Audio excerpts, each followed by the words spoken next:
Bismillahirrahmanirrahim. Assalamualaikum warahmatullahi wabarakatuh. Alhamdulillahirabbil alamin wassalatu wassalamu ala asyrofil anbiya'i wal mursalin wa ala alihi washabihi ajmain. Amma ba'du. Ibu-ibu yang dirahmati Allah, perkenankan saya akan menyampaikan sekiranya materi ini bisa bermanfaat bagi kita sekalian. Tema yang saya coba angkat adalah hikmah dan keutamaan berpuasa selama bulan Ramadan dalam hubungannya dengan kesehatan. Ibu-ibu yang dirahmati oleh Allah SWT, memasuki bulan suci Ramadan, kita tahu ada 3 fase yang harus dilalui, yang terbagi atas 10 hari pertama, 10 hari kedua, dan 10 hari ketiga. Setiap fase tersebut mempunyai banyak keutamaan. Keutamaan 10 hari pertama bulan Ramadan ini adalah fase atau hari-hari yang paling sulit. Tetapi jika kita melaksanakan dengan ikhlas akan memiliki banyak keutamaan, karena pada saat 10 hari ini tubuh manusia akan beradaptasi dan menyesuaikan diri. Fase terberat dan tersulit ini karena mengalami fase peralihan dari kebiasaan pola makan normal menjadi harus menahan lapar dan haus sejak subuh sampai dengan maghrib. Nah, pada 10 hari pertama biasa kita kenal sebagai fase rahmat. Fase ini menyebabkan perubahan kebiasaan diri dalam hal pola makan dan minum ini menjadikan tubuh manusia itu menjadi panas. Konon, Ramadan itu diartikan sebagai pembakaran. Jadi 10 hari pertama itu sebetulnya adalah bukan tubuh kita yang dibakar, tetapi adalah semua hal-hal, semua kondisi yang kurang bagus mungkin juga di dalamnya karena terkait dengan kesehatan. Ada toksit yang ada di dalam tubuh yang harus dipecah. 10 hari pertama ini adalah ujian terberat di dalam memasuki atau mencapai suatu ketakwaan. Tetapi jika kita bisa melewatinya, insya Allah kita akan mendapatkan pahala. Dan pintu rahmat dibuka seluas-luasnya oleh Allah Subhanahu wa ta'ala. Mari kita berlomba-lomba fastabiqul khairat, berlomba-lomba dalam kebaikan. Quran surat Al-Zalzalah ayat 7 dan 11 dan 8 menyebutkan bahwa famay ya'mal misqala dzarratin khairan yarah wa may ya'mal misqala dzarratin syarran yarah. Maka barang siapa mengerjakan kebaikan seberat zarrah, niscaya dia akan melihat balasannya. Dan barang siapa mengerjakan kejahatan seberat zarrah, senantiasa dia juga akan melihat pembalasannya. Mudah-mudahan kita semua ibu-ibu yang dirahmati Allah termasuk ke dalam golongan orang-orang yang berlomba-lomba dalam berbuat kebaikan. Disinilah ibu-ibu yang dirahmati Allah, 10 hari pertama bulan Ramadan tidak hanya tubuh yang beradaptasi, tetapi juga persoalan-persoalan yang dihadapi juga harus beradaptasi. Kemudian bahan-bahan makanan yang sudah terlanjur masuk ke dalam tubuh kita juga dibakar, dan insya Allah kita akan mampu mencapainya. Dan hanya orang-orang yang benar-benar sabar dan niat beribadahlah yang mampu mencapainya. Berikutnya 10 hari kedua biasa kita sebut sebagai fase maghfirah atau ampunan. Nabi Subhanahu wa Ta'ala menyampaikan di 10 hari kedua bulan Ramadan supaya kita mengejar ampunan atau maghfirah dari Allah Subhanahu wa Ta'ala. Maghfirah ini diberikan khusus di waktu tersebut untuk keselamatan orang yang berpuasa dari dosa-dosa yang sudah dilakukannya, sebagai bentuk kasih sayang Allah kepada umat manusia, khususnya kita umat muslim yang sedang berpuasa. Maka sungguh merugilah mereka yang tidak memasuki sisa waktu terakhir di 10 hari kedua bulan Ramadan ini, tidak memiliki keinginan yang kuat untuk menyambut tawaran Allah, seperti yang dijelaskan di dalam Quran surat Ali Imran ayat ke-133, yang kira-kira artinya, dan bersegeralah kamu menuju ampunan atau maghfirah Tuhanmu. Di 10 hari kedua ini, ibu-ibu yang dirahmati Allah, insya Allah tubuh kita sudah mampu melakukan adaptasi, di mana beberapa mengalami yang kita biasa sebut dengan detoksifikasi. Jadi jika ada toksik atau racun yang ada di dalam tubuh, itu sudah dibakar dan insya Allah kita sudah adaptable.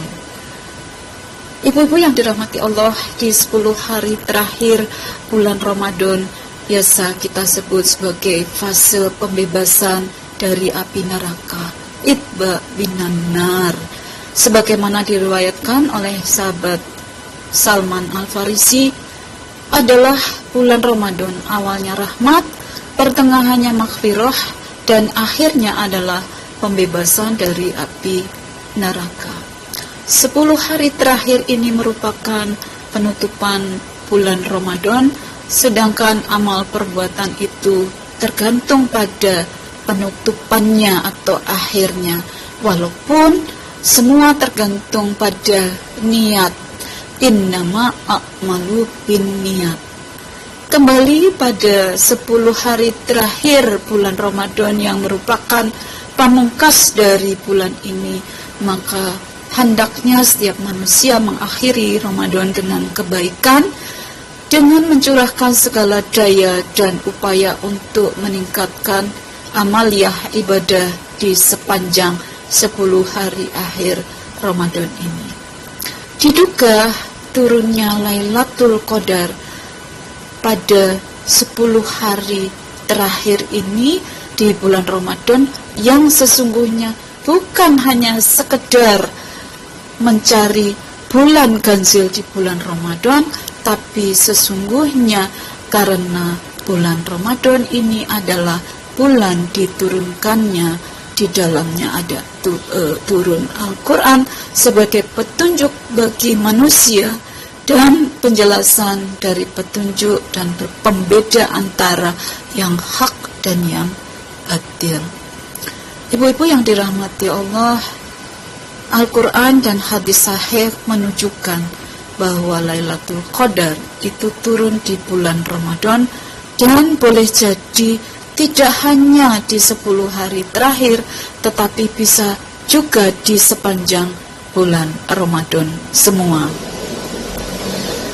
Puasa sesungguhnya tidak hanya menahan diri dari hawa nafsu, tetapi kita juga harus mampu menahan pikiran, hati, panca indera, dan segala hal yang kira-kira bisa membatalkan puasa. Telinga kita bisa mendengar, mata kita bisa membaca, dan mari kita amalkan Quran ini sesuai dengan syafaatnya. Mengapa? Karena bulan puasa adalah ladang kita untuk menanam dan memanen kebaikan. Berikutnya, keutamaan daripada 10 hari pertama, kedua, dan ketiga di bulan Ramadan. Kami mencatat ada 16 keutamaan, ibu-ibu, subhanallah. Yang pertama, bulan rahmah. Bulan Ramadan awalnya adalah rahmah, karena itu kasih sayang dari Allah dan pertengahannya ampunan, akhirnya adalah pembebasan dari api neraka. Keutamaan kedua adalah bulan penuh ampunan. Barang siapa yang memberikan buka puasa bagi orang yang berpuasa di bulan Ramadan ini, maka baginya pengampunan atas dosa-dosanya dan dibebaskan dari api neraka, serta baginya pahala puasa seperti orang yang berpuasa tanpa mengurangi pahala orang yang berpuasa tersebut. Yang ketiga yang tadi kita sudah bahas adalah bulan pembebasan. Bulan pembebasan dari api neraka ini, barang siapa yang bisa meringankan pekerjaan budaknya di bulan Ramadan, maka Allah akan mengampuni dosanya dan membebaskannya dari api neraka. Untuk melakukan hal tersebut, ada dua hal yang membuat Allah Subhanahu wa ta'ala ridho. Kemudian dua hal yang lain juga kita sebagai manusia yang membutuhkan. Dua hal yang membuat Allah Subhanahu wa ta'ala ridho adalah selalu mengucapkan asyhadu an la ilaha illallah, dan kemudian kita meminta ampunan kepadanya dengan membaca alhamdulillahirabbil alamin. Adapun hal yang dibutuhkan terhadap keduanya, kalian meminta kepada Allah untuk dimasukkan ke dalam surga dan dijauhkan dari api neraka. Ibu-ibu yang dirahmati Allah, menurut riwayat Abu Hurairah, sahabat Rasulullah, pintu langit dibuka. Rasulullah bersabda, sesungguhnya telah datang kepadamu bulan Ramadan, yaitu bulan yang penuh berkah. Allah telah mewajibkan kepadamu berpuasa di bulan itu. Insya Allah dibukalah pintu-pintu langit dan ditutuplah pintu-pintu neraka, sehingga syaitan-syaitan dibelenggu. Pada bulan itu ada satu malam yang nilainya lebih dari 10 bulan, nilainya lebih dari 1000 bulan.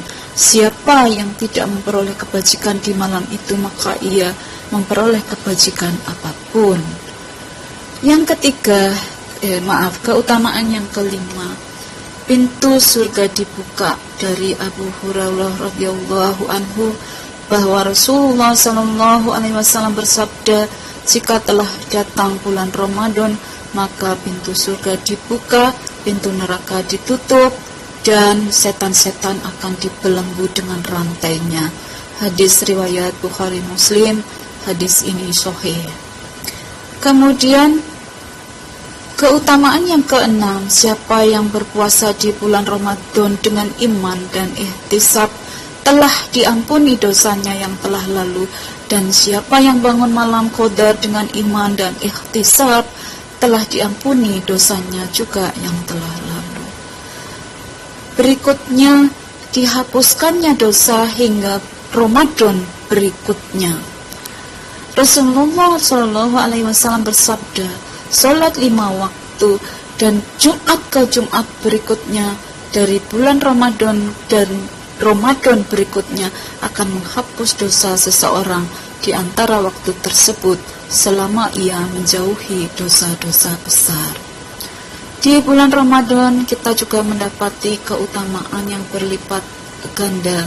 Setiap amalan kebaikan yang dilakukan oleh manusia akan dilipat gandakan dengan 10 kebaikan yang semisal hingga 700 kali lipat. Allah Subhanahu wa ta'ala berfirman, kecuali amalan puasa tersebut adalah untukku, aku sendiri yang akan membalasnya, disebabkan dia telah meninggalkan syahwat dan makanan karenaku. Berikut keutamaan ke-9, ada 2 kebahagiaan. Orang yang berpuasa akan mendapatkan 2 kebahagiaan, yaitu kebahagiaan ketika dia berbuka dan kebahagiaan ketika berjumpa dengan Rabb-Nya. Berikutnya adalah mendapat surga Ar-Rayyan. Surga ada sebuah pintu yang disebut dengan pintu Ar-Rayyan. Yang masuk pintu tersebut di hari kiamat hanyalah bagi orang-orang yang berpuasa, sementara yang lainnya tidak boleh masuk lewat pintu tersebut.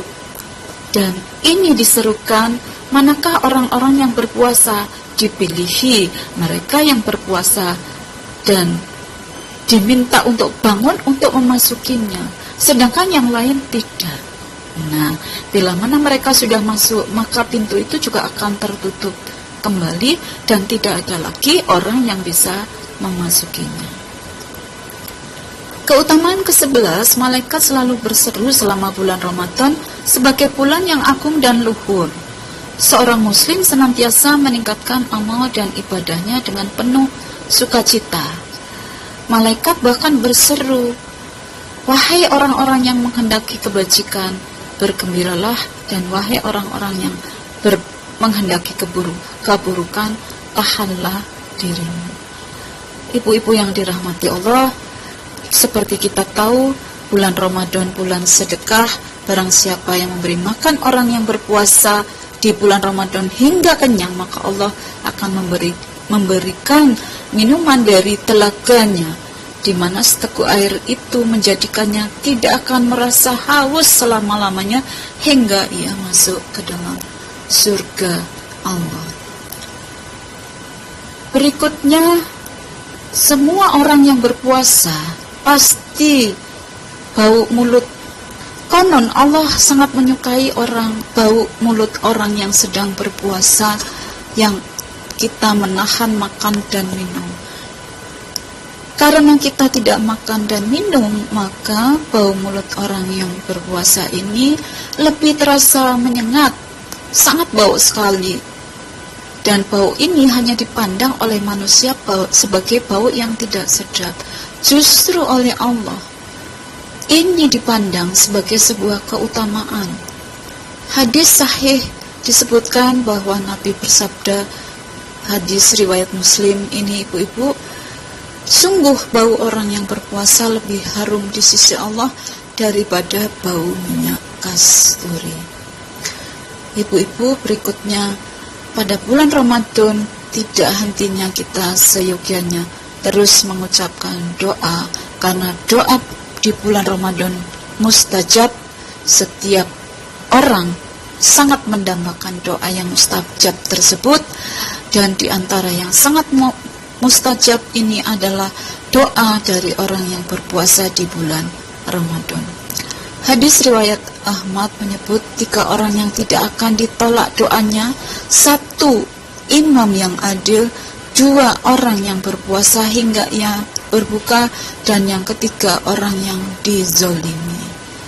Doanya diangkat ke awan dan langsung dibukakan pintu langit, dan Allah Azza wa Jalla berfirman, "Demi kemuliaanku, saya pasti menolong engkau setelah ini." Berikutnya adalah selama bulan Ramadan kita dijauhkan dari godaan setan. Orang yang sedang berpuasa di bulan Ramadan, insya Allah dia akan dilindungi oleh Allah Subhanahu wa Ta'ala, karena selama bulan tersebut setan dibelenggu dan orang yang sedang berpuasa insya Allah tidak akan melakukan dosa. Hadis riwayat Bukhari dan Muslim menyebutkan bahwa jika telah datang bulan Ramadan, maka pintu-pintu surga akan dibuka, pintu neraka ditutup, dan setan akan dibelenggu dengan rantai. Keutamaan terakhir dari bulan Ramadan adalah menjadikan kita orang yang lebih bertakwa. Salah satu keutamaan yang diberikan oleh Allah kepada hambanya yang berpuasa di bulan Ramadan adalah derajat takwa. Banyak jalan dipakai untuk mendapat derajat takwa di sisi Allah. Salah satunya adalah dengan bulan Ramadan. Berpuasa di bulan Ramadan. Allah Subhanahu wa Ta'ala berfirman di dalam Quran surat Al-Baqarah Hai orang-orang yang beriman, diwajibkan atas kalian berpuasa sebagaimana diwajibkan atas orang-orang sebelum kalian agar kalian bertakwa. Ya ayyuhalladzina amanu kutiba alaikumusiyam kama kutiba alal ladzina min qablikum la'allakum tattaqun. Ibu-ibu yang dirahmati Allah, selama bulan Ramadan pastinya hampir 13-14 jam kita berpuasa menahan diri dari makan, minum, dan bersetubuh bagi suami istri. Hal tersebut membuat ada suatu perubahan pergantian tubuh dengan mengganti proses pemecahan glukosa dari lemak menjadi sebagai sumber. Biasa kita tahu lemak ini berperan sebagai sumber energi. Pastinya ini akan menyebabkan penurunan berat badan dan juga penurunan kolesterol, kadar kolesterol di dalam darah manusia. Nah, dengan asupan makanan dan cairan yang berkurang, sesungguhnya itu bukan berarti tubuh kita mengalami sakit, tetapi justru tubuh kita akan mencapai keseimbangan. Selama berpuasa, tubuh tetap membutuhkan glukosa sebagai sumber energi, dan ini kita dapatkan pada saat kita melaksanakan sahur.